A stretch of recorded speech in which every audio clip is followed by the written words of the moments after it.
Nous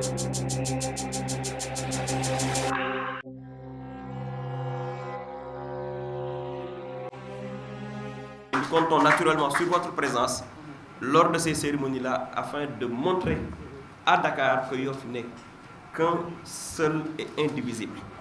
Inch'Allah. Pour le matériel, nous avons donné des boîtes à instruments. Parce qu'il faut qu'on dise aussi ce qui a été donné. Et nous prions la presse de bien prendre le matériel stocké au niveau du hall. Parce que nous avons un devoir de redevabilité auprès des populations et auprès aussi de l'État qui nous a confié des missions à exécuter. Saldigue Omar, rassurez-vous, nous sommes de l'État. Nous ne pouvons pas être contre l'État.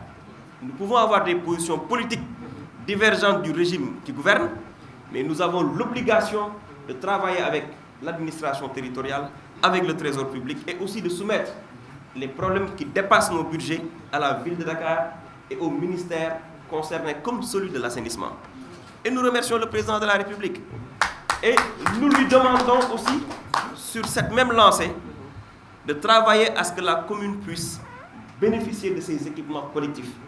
Ce sont ces équipements-là qui nous permettront demain de faire d'autres structures sanitaires pour désengorger Philippe Senghor. Nous avons mis en place un projet de commissariat très avancé. Il ne reste que le décret devant porter création du commissariat urbain de Yoff et c'est dans le circuit.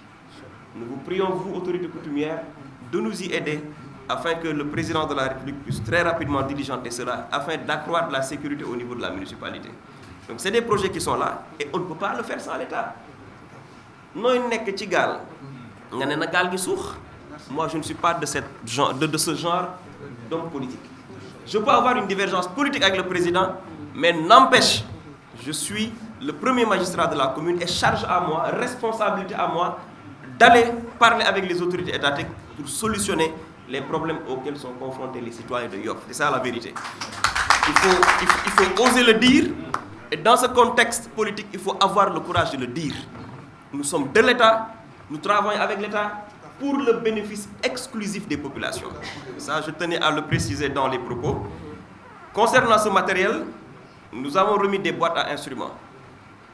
Nous avons remis des lits avec matelas, des tables de consultation, des nébulisateurs, j'y reviendrai tout à l'heure, des tensiomètres électriques, des poubelles à pédales, des pèse-personnes avec toises, des escabeaux, des chariots, des stéthoscopes, des poupinelles, des boîtes d'accouchement, des pèse-personnes, des bassins de lit, des défibrillateurs, des lits médicalisés, des aspirateurs mucosites, des jeux de plateau, des tables d'accouchement, des jeux de tambour, des oxymètres de poules, des lampes d'examen, une couveuse, une table chauffante, des boîtes d'épisiotomie, des tensiomètres murales, des otoscopes et des pèse-bébés, et enfin des splits pour soulager les maternités. Parce qu'il faudrait que nos femmes, que nos sœurs puissent accoucher dans des conditions décentes. Donc ça, nous avons prévu d'équiper les maternités en ces matériels-là pour faciliter les accouchements aux femmes.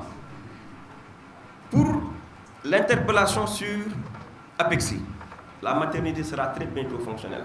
Nous avons eu des problèmes de procédure, nous avons été obligés de reprendre, mais le marché est lancé, il sera très bientôt attribué et les travaux, Inch'Allah, on espère les débuter à la rentrée prochaine. Donc ça, c'était un challenge, il nous fallait le faire, nous avons réussi à mobiliser tous les crédits et nous allons vous y accompagner parce que le mérite vous revient. C'est un centre, un poste de santé fait par la communauté au profit de la population.